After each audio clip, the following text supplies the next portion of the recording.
El olor a sal y a marisma muerta llegaba con la brisa perezosa de la mañana, un aroma que para Ismael Herrera se había convertido en el perfume agridulce de un retiro ganado a pulso. Pero ¿se puede realmente enterrar el pasado bajo la arena de una playa tranquila, o siempre encuentra una manera de flotar de nuevo a la superficie, como los restos de un naufragio olvidado? Ismael apuró el café solo, amargo como algunos de sus recuerdos, en la terraza del Ancla, la taberna que regentaba Mateo Vargas, un viejo pescador de piel curtida y ojos que habían visto más mareas que años tenía el propio Ismael. Puerto Esperanza, con sus casas encaladas aferradas a la ladera como lapas a una roca, dormitaba bajo el sol pálido de un otoño que se resistía a ceder el paso al invierno. Era la quietud que Ismael había buscado tras una vida vistiendo uniformes y obedeciendo órdenes que no siempre comprendía, pero que siempre ejecutaba con la precisión de un mecanismo bien engrasado. Ahora su único uniforme eran unos vaqueros desgastados y una camisa sencilla, y su única orden, la que él mismo se daba cada mañana, disfrutar de la paz. Sin embargo, desde hacía unas semanas una nota discordante había empezado a sonar en la sinfonía tranquila del pueblo, un rugido metálico que rompía la calma de las siestas y erizaba el vello de la nuca. Eran los Coyotes MC, un club de motociclistas que habían aparecido como una mala hierba, instalándose en un viejo almacén abandonado junto al puerto. Sus motos, grandes y ostentosas, parecían bestias cromadas y ruidosas, y sus miembros, hombres corpulentos de chaquetas de cuero adornadas con parches de un coyote aullando a la luna, destilaban una arrogancia que no encajaba con la humildad de Puerto Esperanza. Al principio, la gente los miraba con una mezcla de curiosidad y recelo, como a una atracción de feria un tanto peligrosa. Pero la curiosidad pronto dio paso a una inquietud palpable. Ismael los observaba desde su discreta distancia, sentado en su banco habitual frente al mar, donde solía leer o simplemente contemplar el horizonte. Había visto a hombres como ellos antes, en otros lugares, con otros uniformes, pero con la misma mirada depredadora. No le gustaban. No le gustaba la forma en que sus risas resonaban demasiado alto en las calles estrechas, ni cómo sus motos ocupaban las aceras, ni la manera en que sus ojos evaluaban cada rincón del pueblo, cada negocio, cada rostro. Elena García, la joven que regentaba con orgullo Manos de Mar, una pequeña tienda de artesanía local y productos de la tierra, fue una de las primeras en sentir su aliento en la nuca.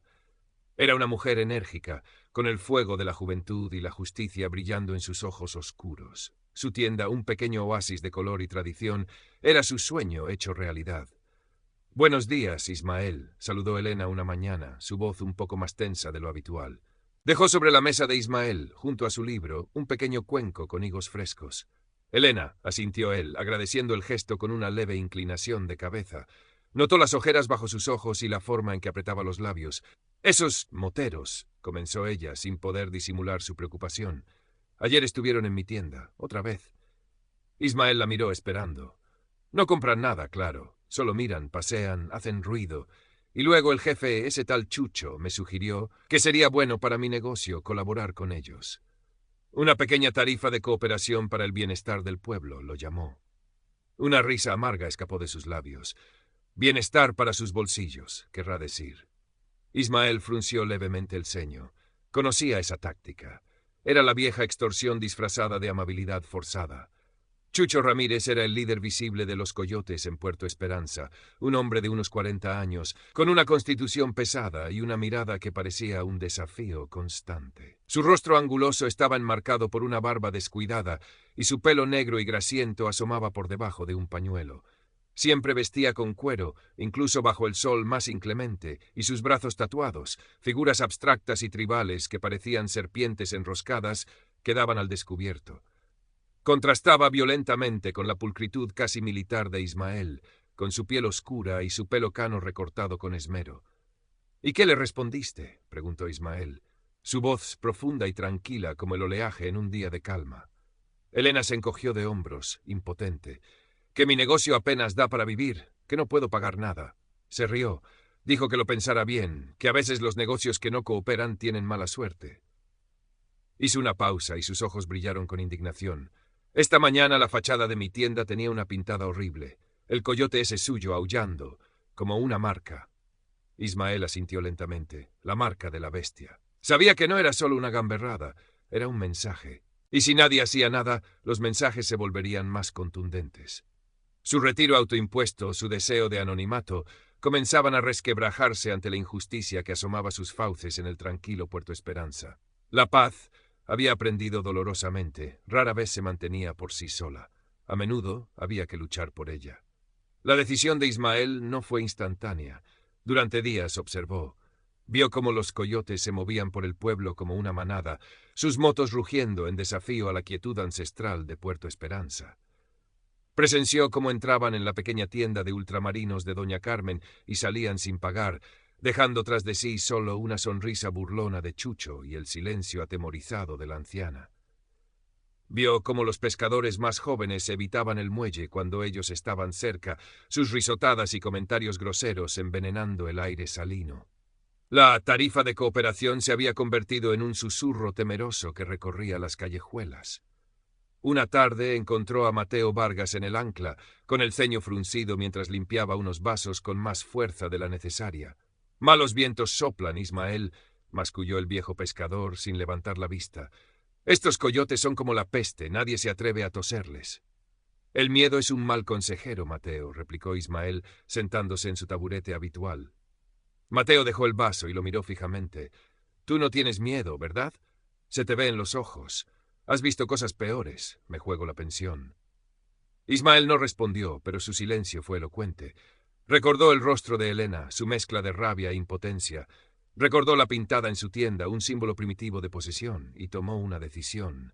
No podía quedarse de brazos cruzados mientras la ponzoña se extendía.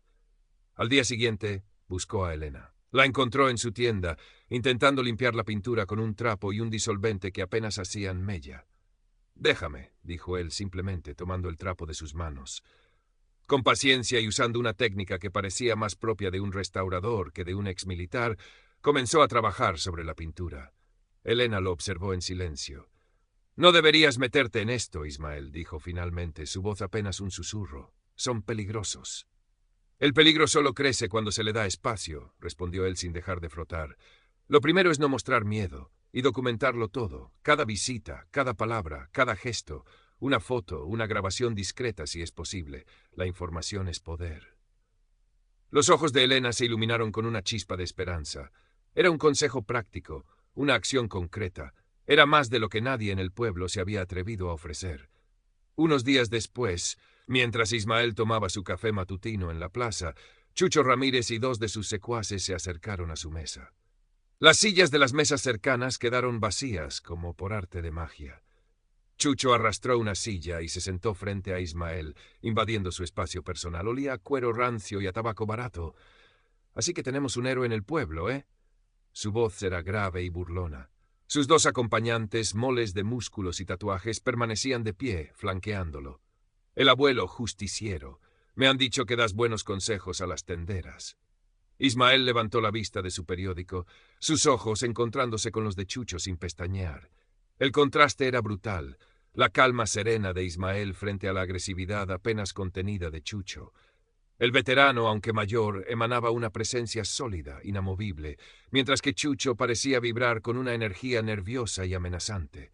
«Solo disfruto de mi retiro, señor Ramírez», dijo Ismael su tono neutro, «y de la buena compañía de mis vecinos».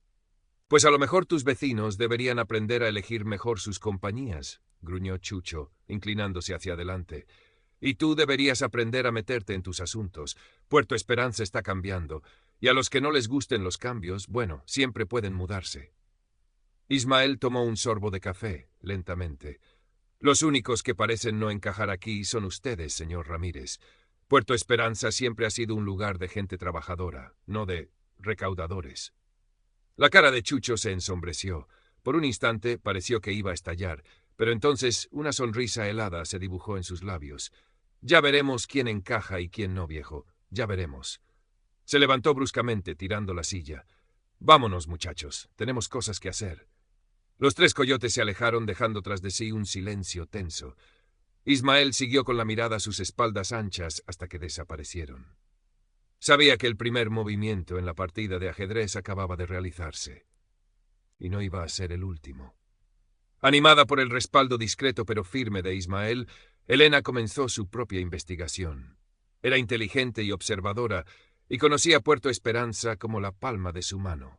Empezó a tomar notas, a hacer fotografías discretas con su móvil, las matrículas de las motos de los coyotes que resultaron ser de diversas provincias, algunas incluso registradas a nombre de empresas desconocidas con sedes sociales en polígonos industriales de grandes ciudades.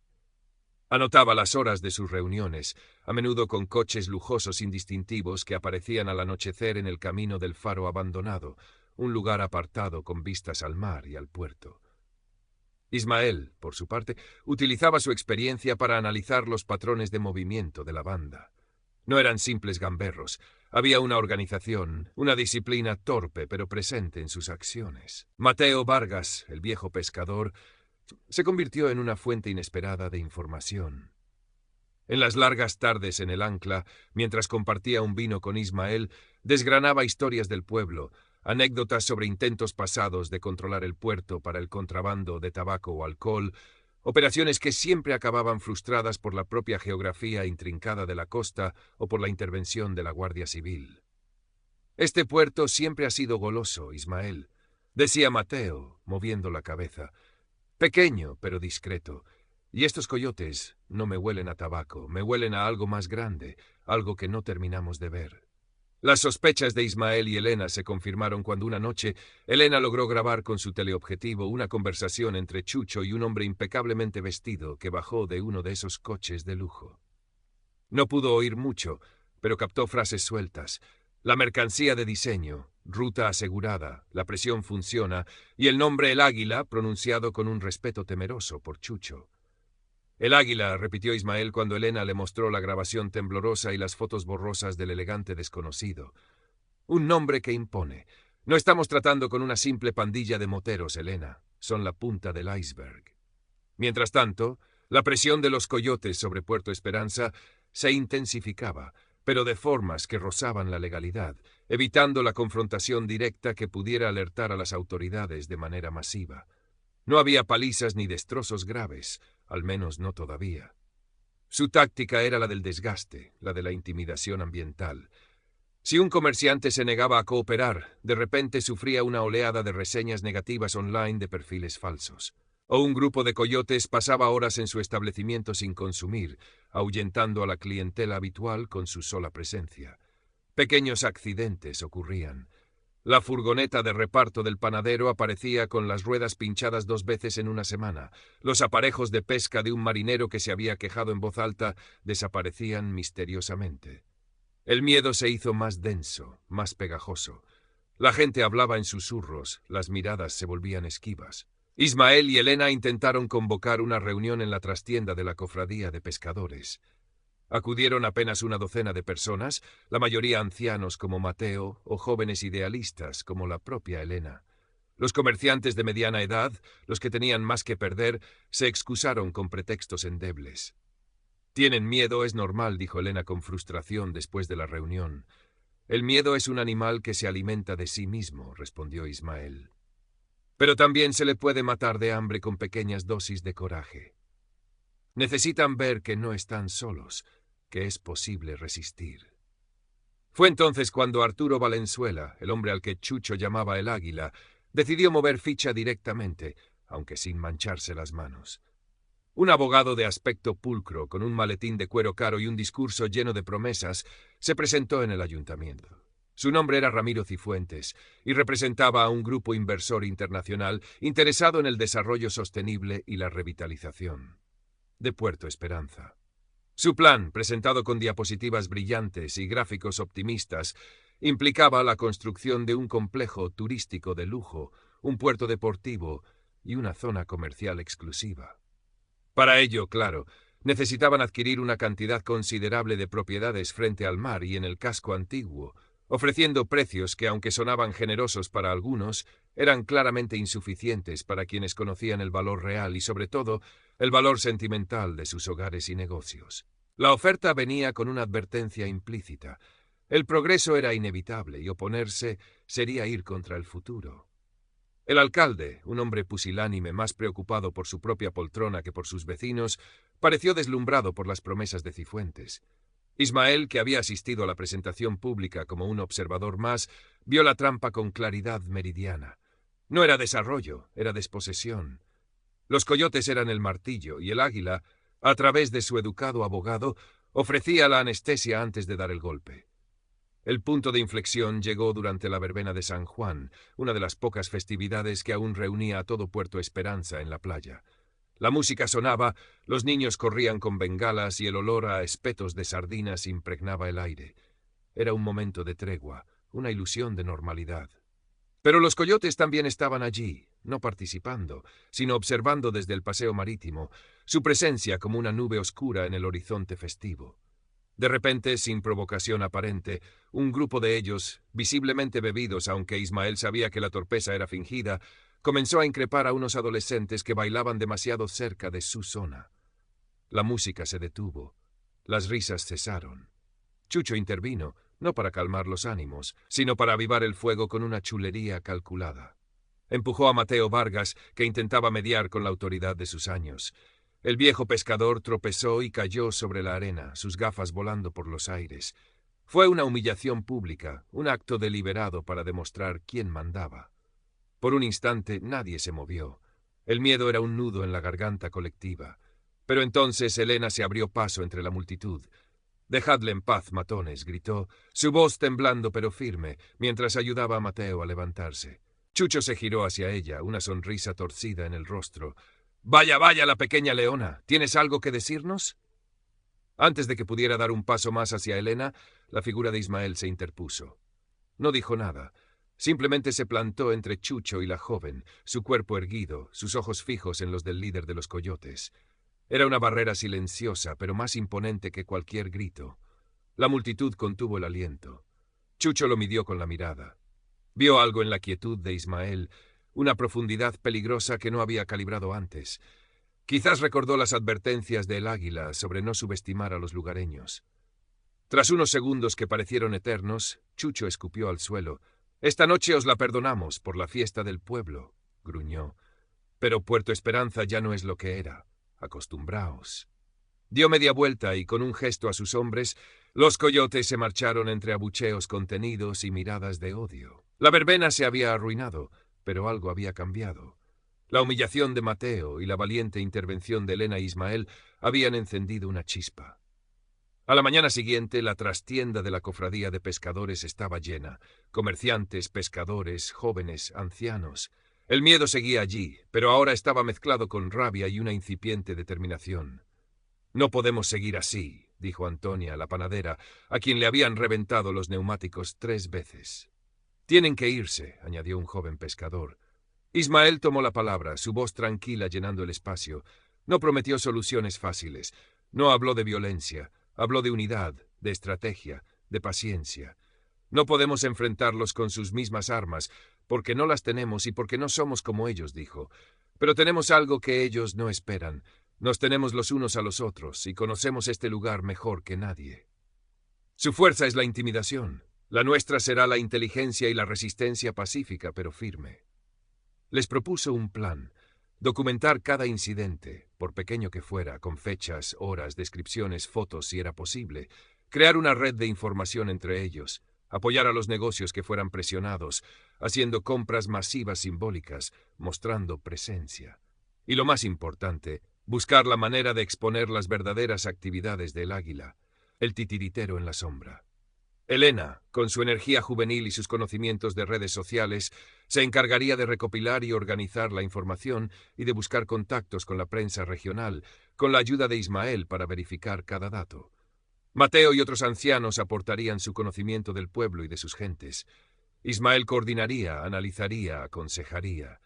Por primera vez en mucho tiempo, una ola de esperanza recorrió Puerto Esperanza.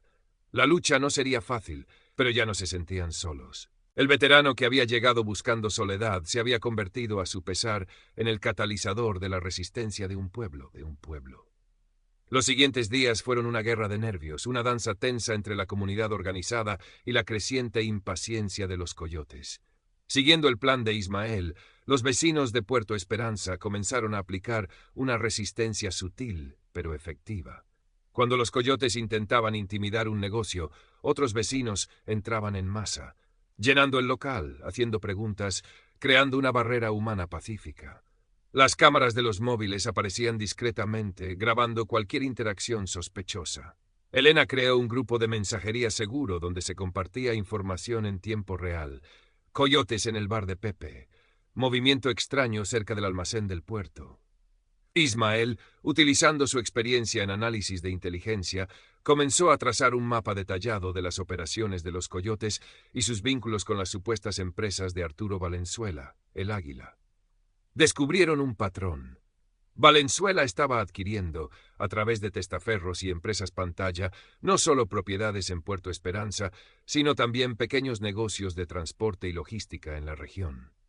Su objetivo parecía ser crear un corredor discreto para mover mercancías eludiendo controles fiscales, probablemente artículos de lujo falsificados o productos electrónicos de imitación, un negocio menos llamativo que otros, pero igualmente lucrativo y corrosivo. Puerto Esperanza, con su pequeño puerto y su acceso a carreteras secundarias, era una pieza clave en este entramado. Elena, con una tenacidad admirable, logró contactar a una periodista de investigación de un diario regional, una joven llamada Sofía Montero, que inicialmente se mostró escéptica, pero que se interesó cuando Elena le proporcionó las primeras pruebas documentadas de las tácticas de intimidación y las extrañas conexiones empresariales de Valenzuela.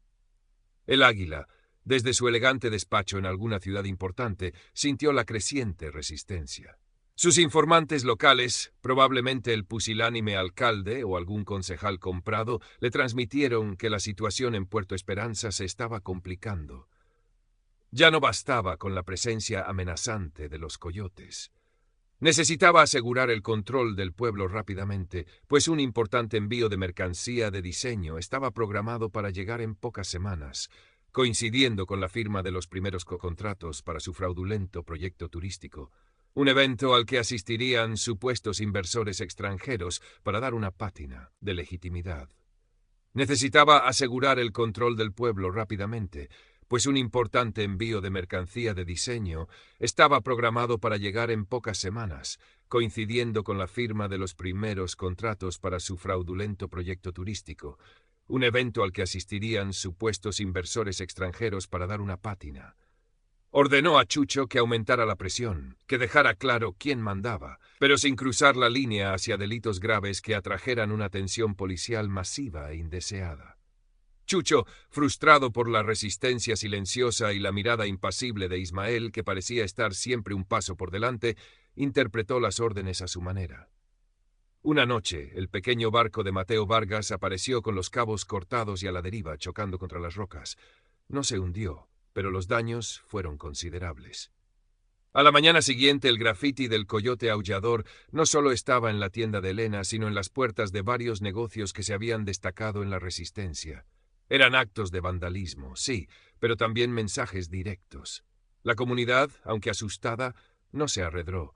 La solidaridad creció, los pescadores ayudaron a reparar el barco de Mateo. Los vecinos limpiaron las pintadas juntos. La periodista Sofía Montero llegó al pueblo, alertada por Elena, y comenzó a hacer preguntas, a entrevistar a la gente. Su presencia era una nueva variable que incomodaba profundamente a los coyotes. El Águila, sintiendo que el tiempo se agotaba y que la discreción de su operación estaba en peligro, decidió que era el momento de una demostración de fuerza definitiva. Ordenó a Chucho movilizar no solo a los coyotes de Puerto Esperanza, sino a miembros de capítulos cercanos. Quería una ocupación simbólica del pueblo, una exhibición de poder que aplastara cualquier esperanza de resistencia. Coincidiría con la llegada de sus inversores, para que vieran que tenía el control absoluto. Y, crucialmente, planeó un bloqueo total de las comunicaciones del pueblo durante el evento, usando un sofisticado inhibidor de señal que sus técnicos habían preparado. Quería que Puerto Esperanza quedara aislada, gritando en silencio. Ismael, a través de una fuente que había cultivado dentro del entorno de los coyotes, un miembro más joven, desencantado con la brutalidad de Chucho y atraído por la dignidad de Ismael, se enteró del plan del inhibidor y de la inminente demostración de fuerza. Supo que se acercaba el clímax. Era el momento de poner a prueba toda la preparación, toda la unidad trabajosamente construida. La mañana del día D amaneció con una calma tensa sobre Puerto Esperanza. El cielo estaba de un azul acerado, y el mar susurraba contra los espigones con una monotonía inquietante. Ismael, Elena y el pequeño comité de resistencia habían pasado la noche ultimando los detalles de su contraofensiva pacífica. No tenían armas, solo su ingenio, su conocimiento del terreno y la fuerza de su unidad. Poco después del mediodía, el rugido comenzó. Decenas de motos, muchas más de las que solían verse, entraron en Puerto Esperanza como una plaga de langostas metálicas. Los coyotes, con Chucho al frente irradiando una confianza brutal, comenzaron a tomar posiciones. Bloquearon la entrada al puerto, la plaza del ayuntamiento y se apostaron frente a los negocios más emblemáticos. Su intención era clara: paralizar el pueblo, demostrar que eran los dueños. Al mismo tiempo, un técnico de los coyotes, en una furgoneta discretamente aparcada cerca de la vieja torre de vigilancia, activó el inhibidor de señal. Los móviles perdieron la cobertura. Internet se esfumó. Puerto Esperanza quedó electrónicamente aislado del mundo exterior. Chucho sonrió con suficiencia. Pero Ismael y Elena habían anticipado este movimiento. Unos minutos antes de la activación del inhibidor, Elena, siguiendo las instrucciones de Ismael, había enviado un paquete de información crucial: videos de intimidación, documentos sobre las empresas pantalla de Valenzuela, testimonios de vecinos. A Sofía Montero y a una organización de defensa de derechos civiles a través de una conexión a Internet satelital de corto alcance que Ismael había conseguido de un viejo contacto de sus días en activo, un dispositivo pequeño, fácilmente ocultable, que había instalado en el campanario de la iglesia con la ayuda del párroco, un hombre valiente y discreto. El envío fue justo a tiempo. Además, Ismael había ideado una contramedida de baja tecnología para el inhibidor. Sabiendo por su informante el tipo aproximado de dispositivo, había preparado con la ayuda de un radioaficionado del pueblo una serie de pequeños emisores de interferencias de radio de onda corta, sintonizados en frecuencias específicas, alimentados por baterías y escondidos en puntos estratégicos. Sabiendo por su informante el tipo aproximado de dispositivo, había preparado con la ayuda de un radioaficionado del pueblo una serie de pequeños emisores de interferencias de radio de onda corta, sintonizados en frecuencias CINET. No bloquearían completamente el inhibidor, pero esperaban crear suficientes ruidos y agujeros en su eficacia como para permitir alguna comunicación esporádica o, al menos, degradar su rendimiento. Cuando el técnico de los coyotes activó su aparato, no obtuvo el silencio total que esperaba. En su panel de control, unas luces parpadeaban indicando interferencias inesperadas. Mientras los coyotes se desplegaban, la comunidad de Puerto Esperanza puso en marcha su plan.